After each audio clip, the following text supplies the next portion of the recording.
Assalamualaikum warahmatullahi wabarakatuh. Selamat sore, mahasiswa Institut Teknologi dan Bisnis Visi Nusantara Bogor semester 1.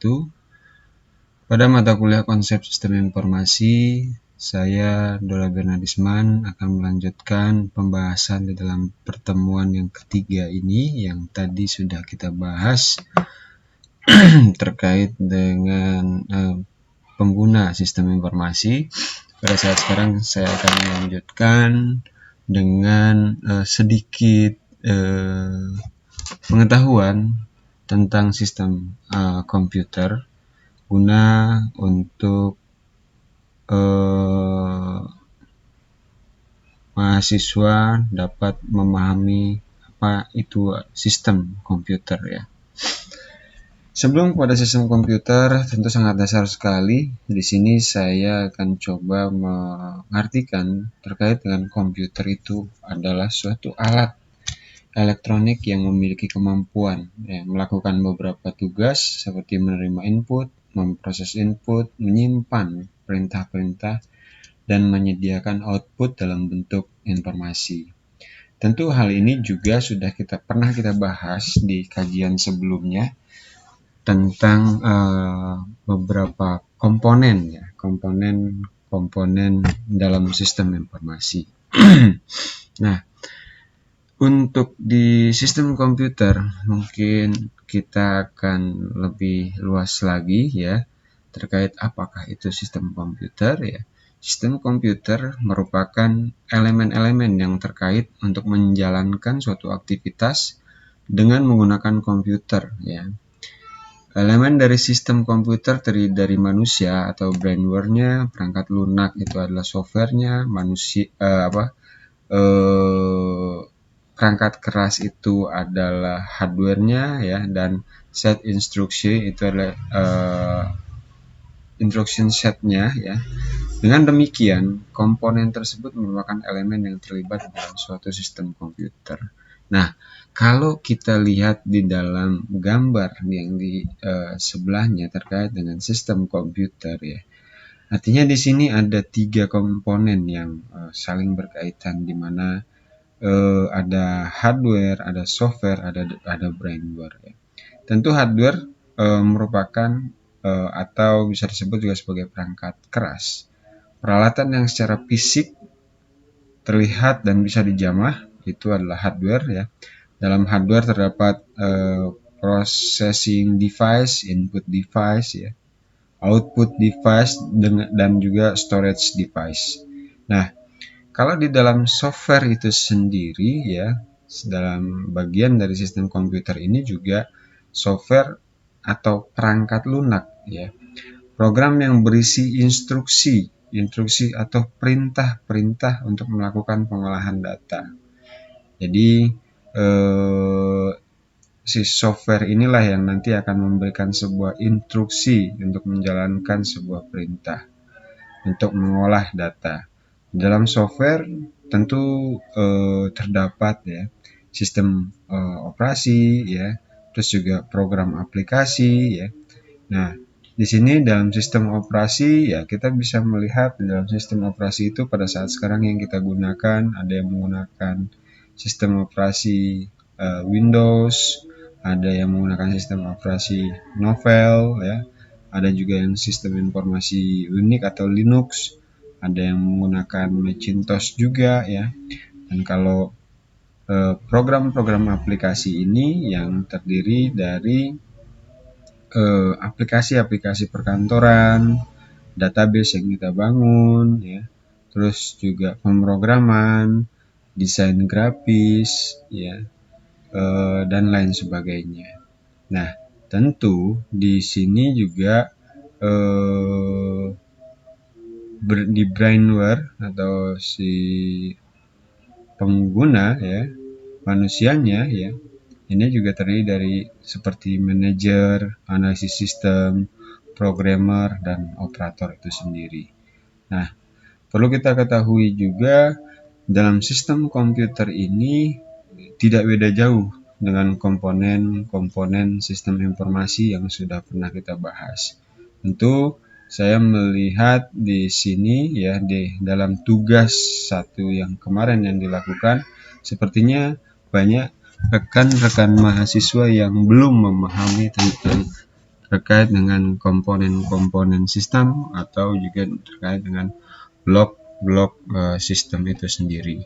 Ini adalah hal dasar ya untuk mengetahui tentang sistem informasi.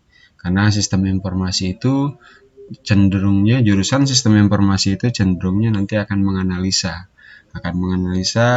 sesuatu perancangan, menganalisa suatu pengembangan, di mana nanti perancangan atau pengembangan ini juga harus rekan-rekan mahasiswa kuasai. Sebelum itu juga tentu harus mengetahui ya terkait dengan sistem komputer itu sendiri, agar pengetahuan rekan-rekan mahasiswa juga bisa dalam ya. Dan juga saya berharap bukan hanya di mata kuliah sistem informasi ini saja, konsep sistem informasi ini saja, tapi rekan-rekan mahasiswa juga bisa menggali mata kuliah konsep sistem informasi ini dari berbagai media, baik itu internet, baik itu buku, dan lain sebagainya. Mungkin di sini saya hanya memberikan gambarannya saja, dan nanti silakan rekan-rekan mahasiswa kembangkan lebih lanjut. Oke, dalam pembahasan selanjutnya saya akan menjelaskan tentang pengembangan sistem informasi. Kenapa pengembangan sistem informasi sangat dibutuhkan di dalam sistem informasi? Pengembangan sistem informasi adalah untuk memberikan kemudahan dalam menyimpan informasi, mengurangi biaya dan menghemat waktu, meningkatkan pengendalian, mendorong pertumbuhan, meningkatkan produktivitas serta profitabilitas organisasi. Dalam pengembangan sistem informasi ini tentu sangat penting sekali ya, karena ketika dalam proses pengembangan sistem informasi kita juga harus bisa membuat sebuah sistem informasi berjalan dengan baik. Tentu di dalam pengembangan sistem informasi yang bertujuan untuk mendapatkan atau membangun sistem informasi yang baik, kita di dalam sistem informasi ini ada beberapa metode pengembangan ya. Di antaranya adalah metode SDLC. Di sini juga ada pengembangan RID ya. Ini ada juga model waterfall, ada model prototyping, metode spiral, metode fast. Nah, di dalam metode-metode ini ya, kita juga perlu sesuaikan ya dalam pengembangan sistem informasi yang cocok seperti apa. Dalam model pengembangan sistem SDLC atau System Development Life Cycle ya, SDLC. Metode ini adalah metode pengembangan sistem informasi yang pertama kali digunakan, sering juga disebut dengan metode tradisional. Metode ini ya merupakan tahapan-tahapan pekerjaan yang dilakukan oleh analisis sistem dan programmer dalam membangun sebuah sistem informasi. Jadi, dalam sistem informasi, di dalam metode pengembangan sistem, seorang analisis sistem juga sangat membutuhkan metode apa yang akan diambil untuk membuat atau mendevelopment sebuah sistem informasi tadi. Nah, di mana tahapan-tahapan SDLC ini juga yang pertama melakukan survei terlebih dahulu dan menilai kelayakan proyek pengembangan sistem informasi. Jadi dalam metode SDLC atau metode lainnya itu ada yang melakukan survei terlebih dahulu sebelum sebelum membuat sebuah sistem informasi. Jadi dia harus mungkin survei ke lapangan, survei ke organisasi tersebut, survei kepada perusahaan. Artinya di sini juga harus dilihat pengembangan sistem sebelumnya seperti apa, yang nantinya juga akan mendapatkan pengembangan sistem yang diusulkan oleh analisis oleh analis seperti apa. Ini maka pertama perlu kita melakukan survei ya, menilai kelayakan proyek pengembangan sistem informasi ini. Yang kedua, di dalam metode SDLC ya, tahapannya adalah mempelajari dan menganalisis sistem informasi yang sedang berjalan. Nah, metode atau metode SDLC ini juga yang kedua adalah menganalisa sistem informasi yang sedang berjalan itu seperti apa. Apakah sistem informasi yang berjalan itu sudah menggunakan sebuah sistem atau masih menggunakan manual atau masih mencatat dengan buku. Ini penting sekali ya, karena untuk pengembangan ke depannya agar mempermudah pengguna sistem informasi ke depan di dalam mengoperasikan sistem informasi tersebut. Nah, setelah menganalisa, tentu tahapan selanjutnya adalah menentukan permintaan pemakaian sistem informasi. Artinya di dalam pemakaian sistem informasi ya, yang nantinya ke depan akan menggunakan hardware seperti apa, perangkat seperti apa, atau misalnya dia akan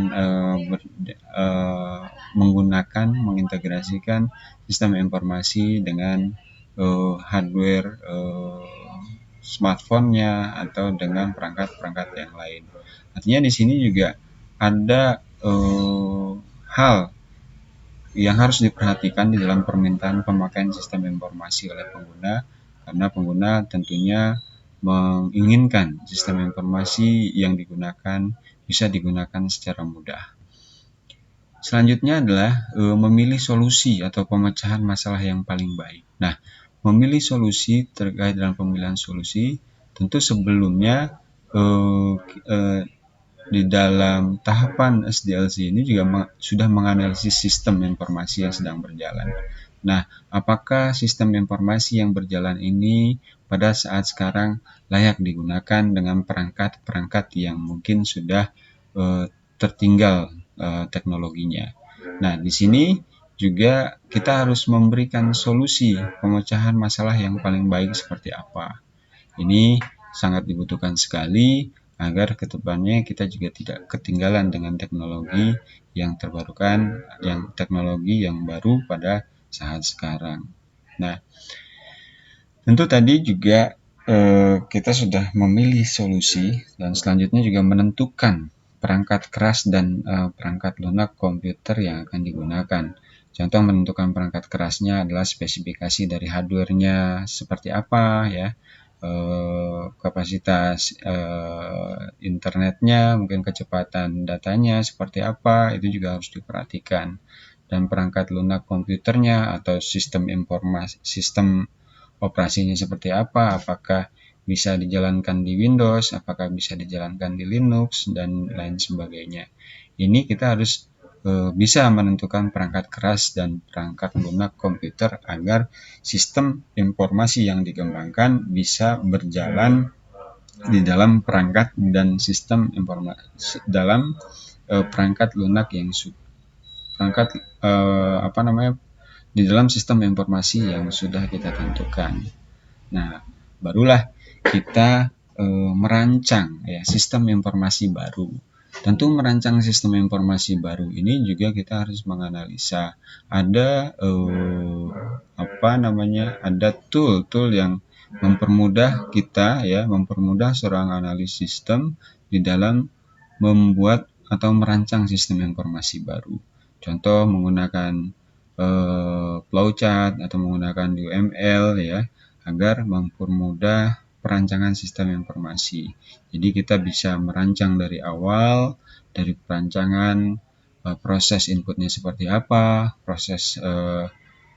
prosesnya seperti apa nanti, dan output yang akan dihasilkan itu seperti apa. Nah, alur dari sistem itu sendiri juga harus ditentukan.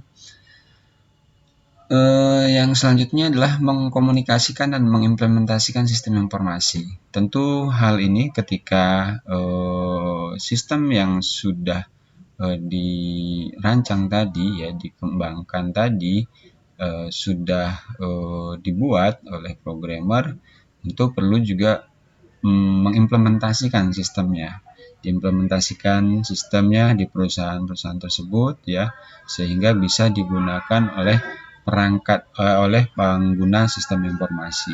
Tentu pengguna informasi juga akan memberikan masukan, memberikan insight kepada analis, kepada programmer setelah menggunakan aplikasi ini. Jadi nanti ada masukan-masukan yang mungkin di dalam penggunaan sistem informasi yang digunakan oleh pengguna tadi kurang user friendly atau kurang nyaman bagi mereka, sehingga mereka menginginkan adanya perbaikan ya. Tentu perbaikan itu juga harus diakomodir.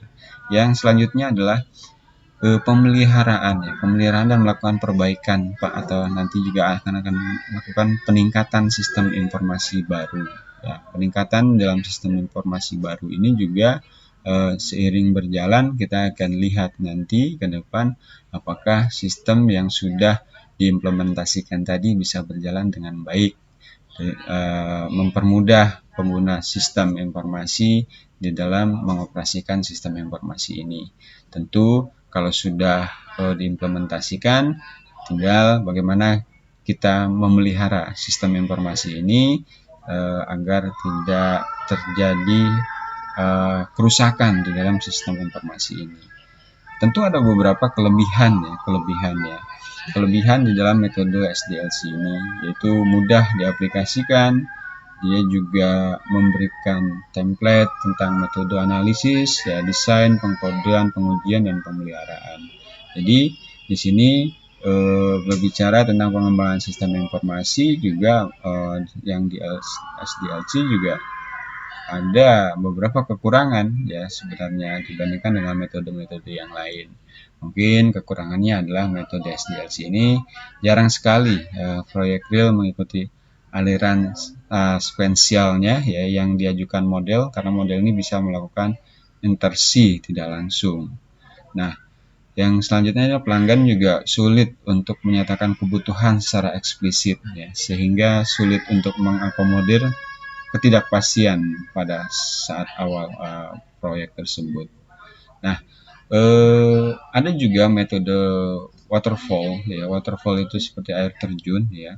Di dalam model waterfall ini juga ada seiring juga disebut model sequential linear ya, di mana metode pengembangan sistem yang paling tua dan paling sederhana cocok untuk pengembangan perangkat lunak dengan spesifikasi yang tidak berubah-ubah.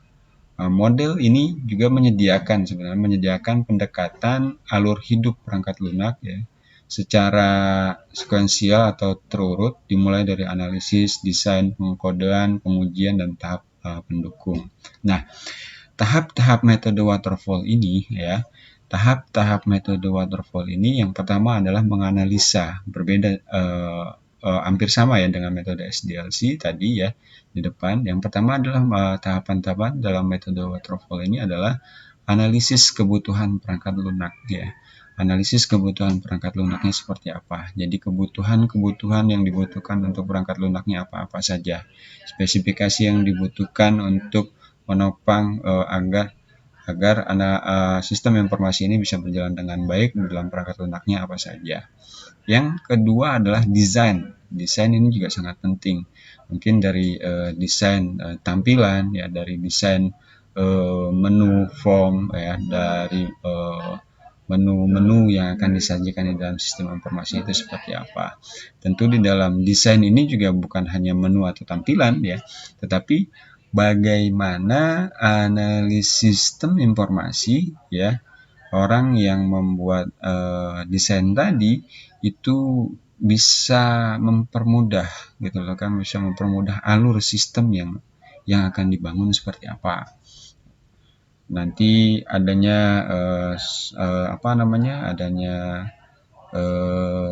flow chartnya atau use case diagramnya dan lain sebagainya, itu bisa dikategorikan di dalam pembuatan desain. Nah, Pembuatan kode program. Kalau pembuatan kode program ini adalah tahap selanjutnya yang sudah menggunakan kode program, ya, menggunakan coding, di mana ini juga kode program juga akan dibuat di dalam sistem informasi agar sistem informasi yang dikembangkan sesuai dengan alur sistem yang dibuat tadi. Setelah pembuatan kode program, artinya si sistem informasi ini juga sudah bisa dikatakan sudah jadi, ya.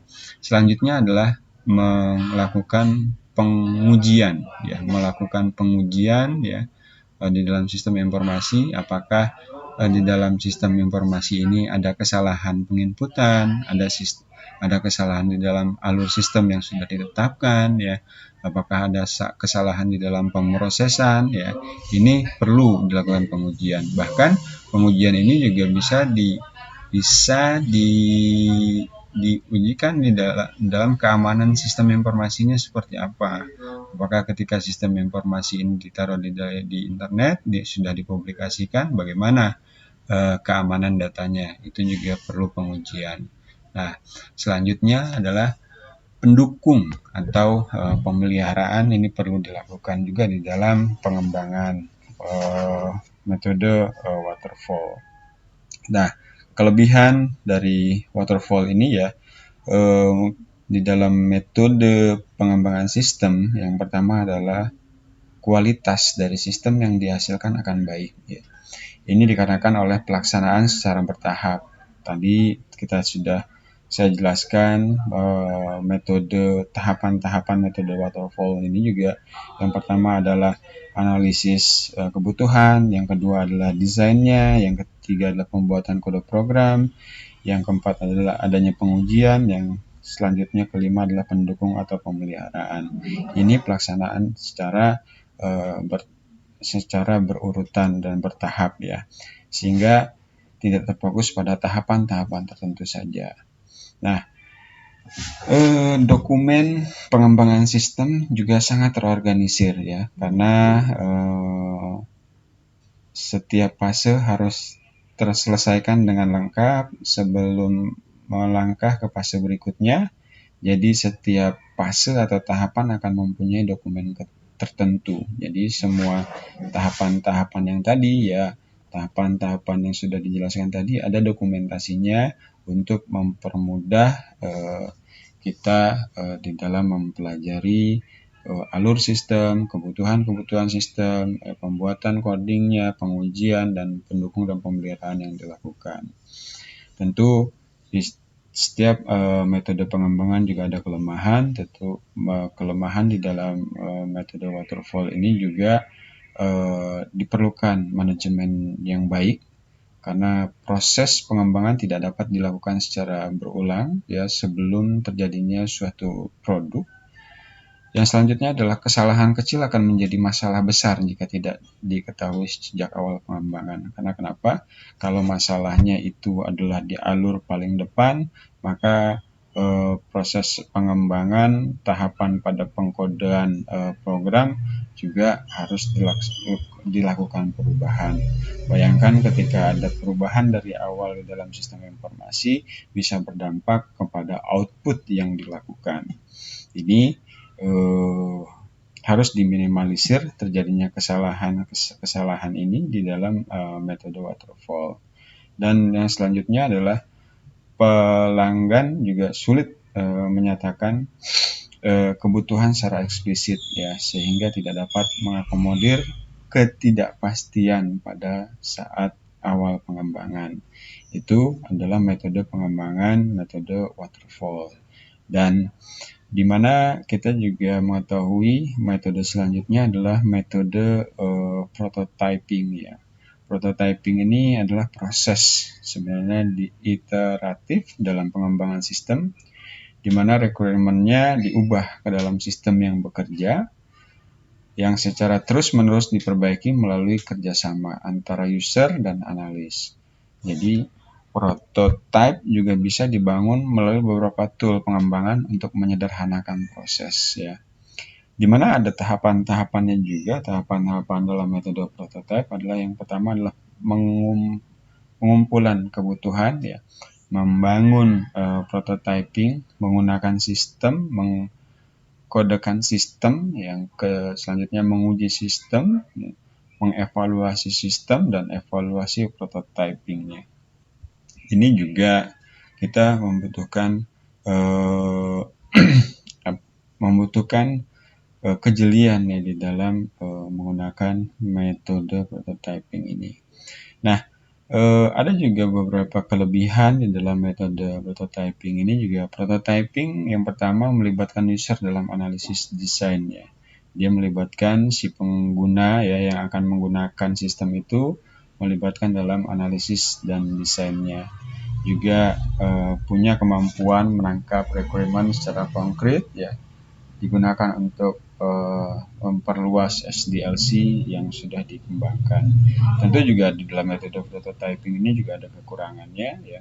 Metode ini juga memiliki proses analisis dan perancangan terlalu singkat, ya, mengesampingkan alternatif pemecahan masalah, karena biasanya dengan metode prototyping ini ya dia pemecahan masalah itu kurang karena adanya diskusi atau melibatkan user secara langsung. Nah, yang selanjutnya kekurangannya itu juga bisa kurang fleksibel dalam menghadapi perubahan. Prototyping yang dihasilkan juga tidak selamanya mudah dirubah dan cepat selesai. Tentu selalu melakukan pengembangan dan pengembangan selanjutnya. Itu mungkin ya ada beberapa tahapan-tahapan yang sudah dijelaskan, ya, dan juga ada metode RAD, Rapid Application Development ini, ya. Metode RAD ini juga menggabungkan beberapa metode atau teknik terstruktur, ya. RAD juga menggunakan metode prototyping dan teknik terstruktur lainnya untuk menentukan kebutuhan si user. Dan perancangan sistem informasi, ya, RAD menekankan siklus perkembangan dalam waktu yang singkat, ya, bisa 60 atau sampai 90 hari dengan pendekatan